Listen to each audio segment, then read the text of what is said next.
Hello everyone, मैं हूं नेहा, आपकी English language expert score clever से। और आज 4 फरवरी 2026 के लिए द हिंदू के दोनों डेली एडिटोरियल्स का एनालिसिस करने के लिए मैं आपके साथ हूं। आगे बढ़ने से पहले मैं आपको बताना चाहूंगी कि आप इस एडिटोरियल का एक डिटेल्ड ब्रेकडाउन हमारी एडिटोरियल एनालिसिस वेबसाइट पर देख सकते हैं, जिसका लिंक डिस्क्रिप्शन में दिया गया है। वेबसाइट पर आपको हर एडिटोरियल के लिए रीडिंग कॉम्प्रिहेंशन क्वेश्चंस भी मिलेंगे। और हाँ, इन एडिटोरियल से जुड़े सारे इंपॉर्टेंट वोकैबुलरीज की एक प्रीमियम पीडीएफ स्कोर क्लेवर के टेलीग्राम चैनल पर फ्री में अवेलेबल है। चैनल ज्वाइन करने का लिंक भी डिस्क्रिप्शन में है। एक और छोटी सी टिप, स्पेशली फॉर बिगिनर्स, अगर आपको कोई सेंटेंस या एक्सप्लेनेशन समझ ना आए तो feel free to pause and analyse it, और अगर हो सके तो समझने के बाद उस सेंटेंस को 2 बार जोर से पढ़ें। अगर आप ऐसा 6 महीने तक करते हैं तो आपकी इंग्लिश नॉलेज में ड्रास्टिक इंप्रूवमेंट आएगा। So let's start with the first editorial. इसका टाइटल है unfriendly neighbourhood on the ICC T20 world cup, एक अमित्र पड़ोस आईसीसी T20 वर्ल्ड कप के बारे में। और सब टाइटल है politics is playing an oversized role in the ICC T20 world cup. ICC T20 विश्व कप में राजनीति एक बहुत बड़ी भूमिका निभा रही है। Let's begin the analysis. Much water has flowed down the Indus since 1947. 1947 से लेकर अब तक इंडस नदी में बहुत पानी बह चुका है, मतलब बहुत समय बीत गया है। And yet India and Pakistan are stuck in a time warp.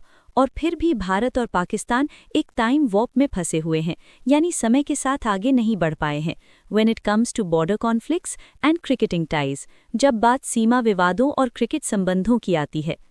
The latest salvo fired by Pakistan is centered around its refusal to play against India in the ICC T20 World Cup fixture in Colombo on February 15.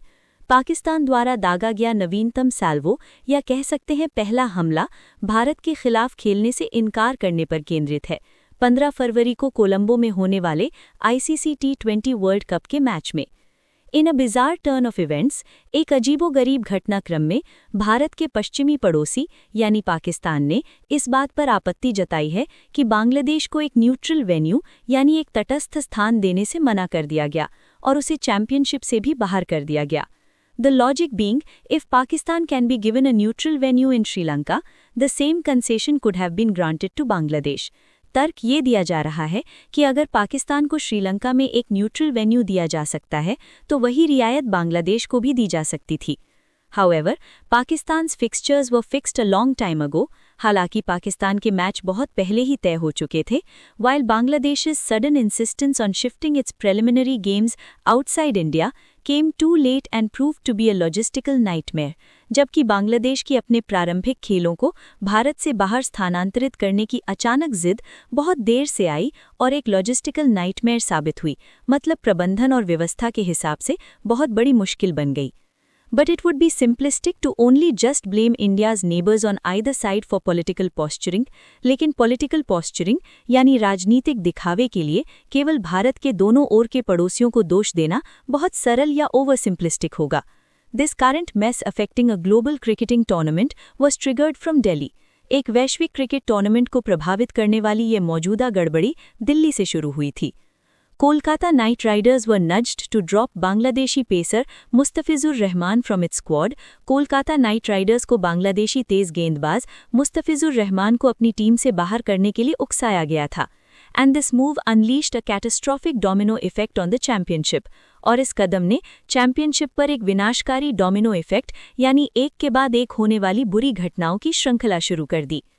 The omission was seen as a reaction to the assault against Hindus in Bangladesh. इस exclusion को बांग्लादेश में हिंदुओं के खिलाफ हुए हमले की प्रतिक्रिया के रूप में देखा गया। What India did not bargain for was the fiery reaction from Dhaka. जिस बात का भारत ने अंदाजा नहीं लगाया था वो थी ढाका से आई तीखी प्रतिक्रिया। The Bangladesh Cricket Board cited security concerns. Bangladesh cricket board ने सुरक्षा चिंताओं का हवाला दिया and requested the International Cricket Council (ICC) to shift its 4 early games away from India. और अंतर्राष्ट्रीय क्रिकेट परिषद (ICC) से अपने शुरुआती 4 खेलों को भारत से बाहर स्थानांतरित करने का अनुरोध किया। The ICC refused to budge, ICC ने झुकने से इनकार कर दिया and inevitably Scotland replaced Bangladesh in Group C और परिणाम स्वरूप स्कॉटलैंड ने ग्रुप सी में बांग्लादेश की जगह ले ली। Pakistan's reaction to this latest development has been theatrical. इस नवीनतम घटनाक्रम पर पाकिस्तान की प्रतिक्रिया बहुत नाटकीय रही है। That Bangladesh, erstwhile East Pakistan, was carved out of Pakistan in 1971 remains a historical truth. ये एक ऐतिहासिक सच्चाई है कि बांग्लादेश, जो पहले पूर्वी पाकिस्तान था, 1971 में पाकिस्तान से अलग होकर बना था। And it also strained ties between the two nations, और इसने दोनों देशों के बीच के संबंधों में भी तनाव पैदा किया था। However, with the latest conservative turn in Bangladeshi politics, हालांकि बांग्लादेशी राजनीति में हालिया रूढ़िवादी मोड़ के साथ, जिसमें एक पूर्व प्रधानमंत्री भारत में शरण लिए हुए हैं, Pakistan senses a pathway to forge an Islamist brotherhood with Dhaka. Pakistan को ढाका के साथ एक इस्लामी भाईचारा बनाने का एक रास्ता दिख रहा है। This despite the reality of Bangladesh being formed on the basis of linguistic nationalism, thriving on Bengali pride. ये इस सच्चाई के बावजूद है कि बांग्लादेश का गठन भाषाई राष्ट्रवाद के आधार पर हुआ था, जो बंगाली गौरव पर फलता फूलता है। In all this political slugfest involving three neighbors, तीन पड़ोसियों से जुड़े इस पूरे political slugfest यानी घमासान में, a championship is now caught in a needless crossfire. एक championship अब बेविजय की गोलीबारी में फंस गई है। Perhaps this is also a sobering lesson for the ICC and official broadcasters. शायद ये ICC और official broadcasters के लिए भी एक sobering lesson यानी एक गंभीर सबक है, who ensure that India and Pakistan are placed in the same group, जो ये सुनिश्चित करते हैं कि भारत और पाकिस्तान को एक ही समूह में रखा जाए, to guarantee games between the rivals, ताकि प्रतिद्वंदियों के बीच खेल की गारंटी हो, ताकि resultant commercial windfall को काटा जा सके। Sport and politics do mix, especially in the subcontinent. खेल और राजनीति मिलते हैं, खासकर उपमहाद्वीप में, and its pitfalls are starkly evident, और इसके खतरे स्पष्ट रूप से दिखाई दे रहे हैं। The ICC T20 World Cup awaits its start on February 7. ICC T20 World Cup 7 फरवरी को शुरू होने की प्रतीक्षा कर रहा है, while Asian solidarity lies in tatters, जबकि एशियाई एकजुटता तार-तार हो चुकी है। So this was our first editorial. इसका टोन क्या था? The tone of this editorial is critical and analytical. ये critical है क्योंकि ये इंडिया, पाकिस्तान और बांग्लादेश द्वारा खेल में राजनीति लाने की कड़ी आलोचना करता है, और analytical है क्योंकि ये पूरे मुद्दे की जड़ तक जाता है, बताता है कि कैसे एक घटना ने डोमिनो इफेक्ट की तरह दूसरी घटनाओं को जन्म दिया और स्थिति को खराब कर दिया। Okay, so before moving to the next editorial, I want to take a moment to talk about something that can really boost your preparation. क्या आप vocabularies, idioms and phrases को याद करते करते थक गए हैं? Well, not anymore. Score Clever app जो Google Play Store पर अवेलेबल है, आपके लिए एक यूनिक लर्निंग टेक्निक लेकर आया है। इस टेक्निक से आप एक बार सीखेंगे और फिर कभी नहीं भूलेंगे। So download the app now. और हाँ, हमारा ये नया पॉडकास्ट इनिशिएटिव आपको कैसा लगा, हमें कमेंट्स में जरूर बताएं। इसे बनाने में बहुत एफर्ट लगता है, सो प्लीज लाइक और शेयर करके हमें सपोर्ट करें और चैनल को सब्सक्राइब करना ना भूलें। All right, let's move on to our second editorial for today. The title is End in Sight on the US-India Trade Deal, America's Tariffs. अंत निकट है अमेरिका भारत व्यापार सौदे और अमेरिका के टैरिफ्स पर। And the subtitle is The US Trade Deal gives hope that the tariffs ordeal may be over soon. America का व्यापार सौदा इस बात की उम्मीद जगाता है कि टैरिफ्स की कठिन परीक्षा जल्द ही खत्म हो सकती है। Let's dive into the analysis. News of the India-United States trade deal has brought palpable relief to a lot of Indian industries. Bharat संयुक्त राज्य अमेरिका व्यापार सौदे की खबर ने कई भारतीय उद्योगों को palpable राहत दी है। Palpable का मतलब होता है something that can be easily felt or noticed, जिसे आसानी से महसूस किया जा सके. But it also comes with persistent and important questions that remain unanswered. लेकिन ये अपने साथ लगातार और महत्वपूर्ण सवाल भी लेकर आता है जो अनुत्तरित रहते हैं। Despite a press statement by India's Commerce Minister Piyush Goyal, Bharat के वाणिज्य मंत्री पीयूष गोयल के एक बयान के बावजूद। The initial announcement through social media, शुरुआती घोषणा जो सोशल मीडिया के माध्यम से हुई, while true to US President Donald Trump's form, हालांकि ये अमेरिकी राष्ट्रपति डोनाल्ड ट्रंप के तरीके के अनुरूप थी, also marks a departure for India and Prime Minister Narendra Modi, लेकिन ये भारत और प्रधानमंत्री नरेंद्र मोदी के लिए एक बदलाव का भी प्रतीक है। Past trade deal announcements have all been made through more formal channels. अतीत में व्यापार सौदे की सभी घोषणाएं अधिक औपचारिक चैनलों के माध्यम से की गई हैं. The announcement of US tariffs on Indian imports being cut to 18% from the existing 50% is certainly welcome. भारतीय आयातों पर अमेरिकी टैरिफ्स को मौजूदा 50% से घटाकर 18% करने की घोषणा निश्चित रूप से स्वागत योग्य है. However, as of now there is no clarity on when this would be implemented. हालांकि अभी तक इस बात पर कोई स्पष्टता नहीं है कि इसे कब लागू किया जाएगा. While Mr. Trump said they would be cut immediately, जबकि श्री ट्रंप ने कहा कि उन्हें तुरंत काटा जाएगा, Mr. Goel said that the details will be shared soon. Shri Goyal ने कहा कि विवरण जल्द ही साझा किया जाएगा. There is also considerable ambiguity over whether this is the first tranche. Tranche का मतलब होता है a portion of something, especially money, यानी किसी चीज का एक हिस्सा, खासकर पैसे का, और mini deal of a larger bilateral trade agreement, या एक बड़े द्विपक्षीय व्यापार समझौते का मिनी डील है.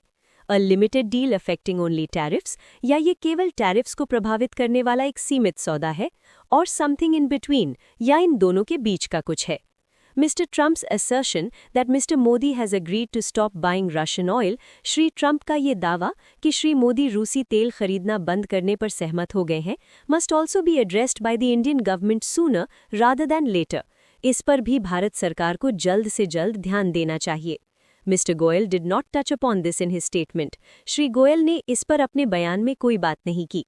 Stopping Russian oil entirely would not only force India to find alternatives for about a third of its oil imports, रूसी तेल को पूरी तरह से बंद करने से न केवल भारत को अपने तेल आयात के लगभग 1/3 के लिए विकल्प खोजने के लिए मजबूर किया जाएगा, but it would also cast a shadow on its relations with Russia, बल्कि ये रूस के साथ उसके संबंधों पर भी एक छाया डालेगा, which is a long-time friend and critical supplier of defense equipment, जो एक लंबे समय से दोस्त और रक्षा उपकरणों का एक महत्वपूर्ण आपूर्ति करता है.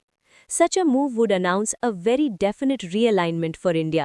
ऐसा कदम भारत के लिए एक बहुत ही निश्चित realignment यानी अपनी विदेश नीति में एक बड़ा बदलाव की घोषणा करेगा, and in that light deserves to be discussed in Parliament first. और इस आलोक में इस पर पहले संसद में चर्चा होनी चाहिए.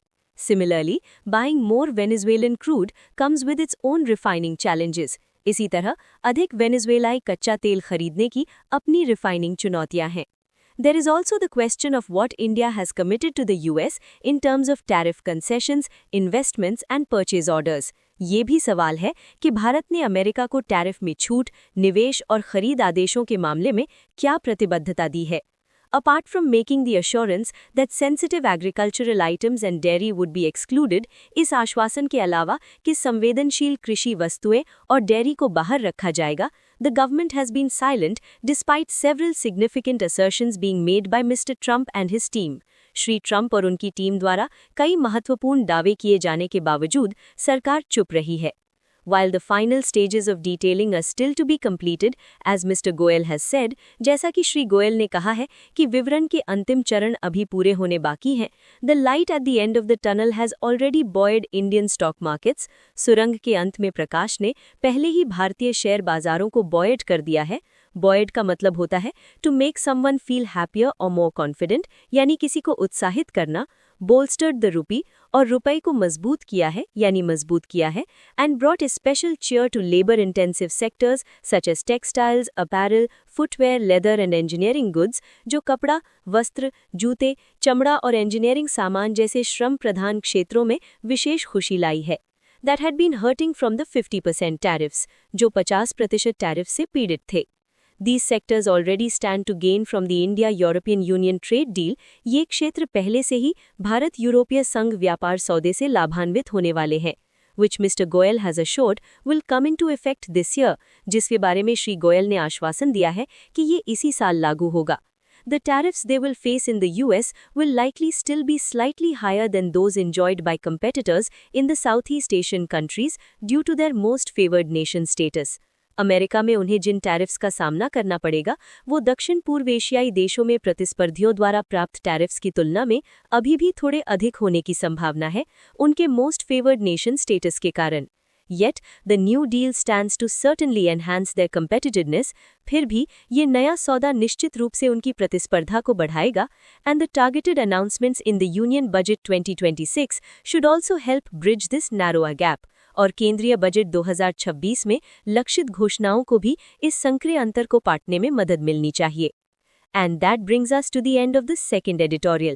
इस एडिटोरियल का टोन है एनालिटिकल एंड स्पेक्युलेटिव। ये एनालिटिकल है क्योंकि ये यूएस इंडिया ट्रेड डील के प्रोज एंड कॉन्स को एनालाइज करता है, बताता है कि क्या क्या पॉजिटिव है और क्या क्या अनक्लियर है। और ये स्पेक्युलेटिव है क्योंकि इसमें डील के फ्यूचर इम्प्लीकेशंस जैसे रशिया के साथ संबंधों पर असर और भारतीय इकोनॉमी पर प्रभाव के बारे में स्पेक्युलेशन यानी अनुमान लगाया गया है। So that's a wrap for today's editorial analysis. But wait, a learning day is never over without a quiz. क्या आप तैयार हैं IPL for editorial vocabulary के लिए?